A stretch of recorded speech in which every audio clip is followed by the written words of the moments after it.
Hey, what is up, everybody? This is Stevie Breach coming to you here today. I've been checking out a lot of the top 10 matches on the WWE Network, a part of their new playlist slash collections that they just put up. I watched a match today that I honestly have never watched before. I can honestly remember going into the Blockbuster as a kid and always seeing the WrestleWar 92 tape sitting there on the shelf. Always picked it up, always looked at the collections of names like Sting and Steamboat. But honestly, I was always more of a WWF kid, and I would always rent WWF pay-per-views over the WCW ones. I did watch my collections of the NWA and WCW, but this is the tape that I never picked up and actually rented. I just would look at the box. Maybe I didn't know how cool WarGames was or what this was, but normally WarGames would always be held, I guess, isn't WarGames like the Fall Brawl match or something like that? It's normally in like the fall time, but this one was held at WrestleWar, and this would be WrestleWar 1992. The main event would be Sting's Squadron going up against the Dangerous Alliance. We have the team of Sting, Ricky Steamboat, Barry Windham, Dustin, Rhodes, and Nikita Koloff going up against the Dangerous Alliance, which of course was led by Paul Heyman, and also having Medusa out there on the outside. We had Rick Rude, Stunning Steve Austin, we had Arn Anderson, Bobby Eaton, and Larry Zbyszko going into the match. Of course, one of the best things about watching these old NWA pay-per-views was Dave Penzer doing the announcing. And of course, you had to break down all of the rules to get to WarGames. I think everybody understands WarGames. If not, the best thing to do is find Vincent Verhey, Vinny V, from the Brian and Vinny show, him breaking down, how bad TNA is at putting on their lethal lockdowns, which is the obvious ripoff of WarGames. Of course, WarGames, 2 rings surrounded by basically a Hell in the Cell cage coming down on top. You have 2 5-man teams. Both teams start out with a one-on-one. There's a coin flip after 2 minutes. From there, the heels always win, and they're sent in a man for 2 minutes for a 2-on-1 advantage. They beat up the babyface that's inside of the ring. Of course, after 2 minutes, the babyface comes in, evens the odds, kicks some ass for 2 minutes. The heel comes in, he kicks ass for 2 minutes. Back and forth until all 10 members that are in the team are in the ring. Of course, there's no countouts. There's no disqualifications. There's no pinfalls. It's just you have to wait until all 10 men get into the ring, and then from there, it breaks down to who is going to submit. You have to get a submission in order to get a win in this one. So, Stunning Steve Austin and Barry Windham start off with this match.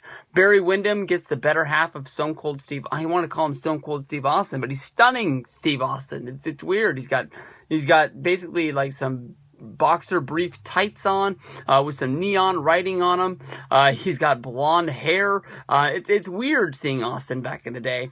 Barry gets the better of Austin in their exchange. Austin gets busted open. When they have the coin toss, it's fun because you see Paul Heyman in the corner with big, huge, like basically spreadsheets, basically trying to get all of his guys around him, basically saying if we lose this coin toss, this is going to be big. But when we get in there, we want to keep everything in our corner right here. This is where we want to basically do most of our fighting because they have a plan for later on in the night. But as always, the heels, they win the coin toss, and then from there, Rick Rude enters the ring. Stunning Steve Austin gets busted open in his exchange with Barry Windham, so he sort of sits out instead of having a 2-on-1 advantage. For a lot of it, it's just Rick Rude beating up on Barry Windham. From there, Steamboat enters, and Steamboat gets a huge pop when he comes into the cage. He's on fire. He hits DDTs on everybody. He's taking everybody out, and Steamboat seems like he's even the odds, and the baby faces have the advantage till Arn Anderson comes into the cage. Arn Anderson comes in, immediately hits Steamboat with a spine buster. Dustin Rhodes on the outside. This is commentary, I believe, by Jesse Ventura and Jim Ross, and Jesse Ventura is really running down Dustin Rhodes, basically saying that he's the rookie. This is probably the guy that's going to submit because he doesn't have the advantage of being in a match like this, so he's not going to be, really tested and tried in order to be able to compete in a war like WarGames.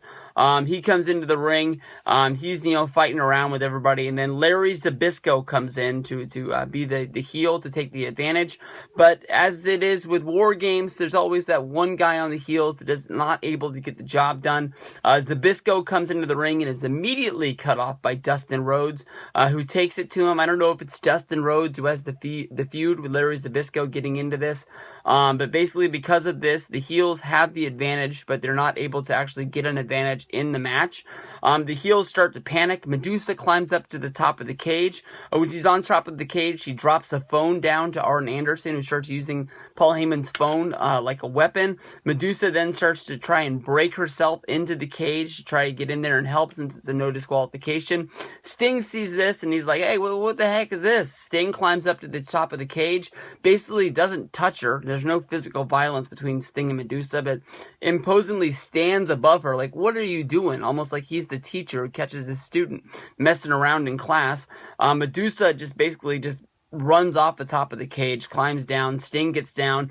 When it's his chance, Sting comes in and Sting clears house. Or as big as a pop as Steamboat got, Sting's is huge. He's coming in, he's doing the Stinger Splash, he's punching everybody. Beautiful Bobby Eaton is in the corner. He's getting all taped up. He knows that he's going to be the next man to go into there, and this is the last time the heels are going to have an advantage. Bobby comes in. From there, we see Nikita Koloff, who is built up as sort of like the questionable babyface because he had just sort of turned heel.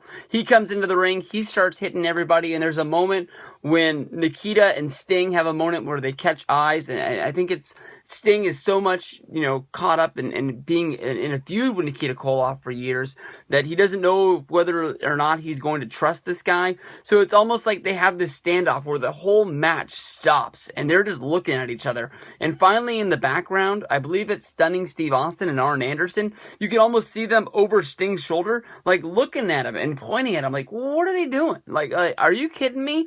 And as they go to attack Sting, it's Nikita Koloff who pushes Sting out of the way and takes the punches from Arn Anderson and Stunning Steve Austin. He'd rather get beat down than Sting. So you're able to see that Nikita Koloff can be trusted. He is a babyface in this match. And from there, we see where Bobby Eaton starts messing with the turnbuckle in the corner that Paul Heyman said this is where we want to see. You're able to see that there's a story set that I guess Heyman was able to get into the ring before the match, loosen up the turnbuckle because the turnbuckle comes off, and even though the ropes and the buckle are still connected, there's a steel rod that has actually come out of the turnbuckle corner, and the buckle is actually laying inside of the ring. Larry Zbyszko picks up the turnbuckle with the steel rod as Bobby Eaton holds Sting, and Zbyszko winds up and hits Bobby Eaton because Sting ducks down out of the way. From there, Sting drops down and puts an armbar on top of Bobby Eaton, and the heels tap out. And because of this, basically the baby faces take their victory and they leave the cage. They look as battered and bruised as everybody else is. All these guys are battered and bruised and bloody. There's blood coming out of every guy's forehead. And basically we see Heyman get into the ring. Heyman's trying to figure out, nobody really knows who taps, and everybody's trying to point the finger at everybody else saying, I didn't do it. Finally, they figure out that it's Bobby Eaton that tapped out, but he points the finger at Zbyszko, saying Zbyszko's the one that hit me with the heel rod, and then everybody's pushing Zbyszko around, and it's funny because you even see a point when Paul Heyman leans in on the Zbyszko and pushes him, and then Zbyszko comes after Heyman, and Heyman runs, like, holy shit, I don't want none of this, and, very, very fun thing here.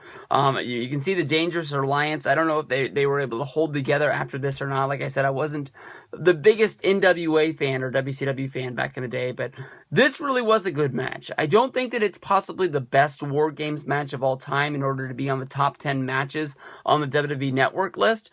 I still think when that WCW WarGames Blu-ray came out, I picked that up. And I said in my review of that is that the first match that's on there, the first WarGames that ever happened, if you watch that on the Blu-ray, it is worth the price of the Blu-ray alone. I remember watching that Blu-ray, and then as soon as I watched that first match and it was over, which was like the Horsemen against Dusty Rhodes and probably Nikita Koloff and some other guys in there, probably Sting and Luger or something like that. I can't really remember what the match was at the first WarGames. I immediately watched it over again, and I thought that was one of the best matches that I had ever seen. But the film quality of that match honestly doesn't hold up like it does here with the NWA in 1992. So that's possibly why WWE Network decided to put this on the top 10 rather than the other one. But this was a very, very good match between Sting's group and the Dangerous Alliance.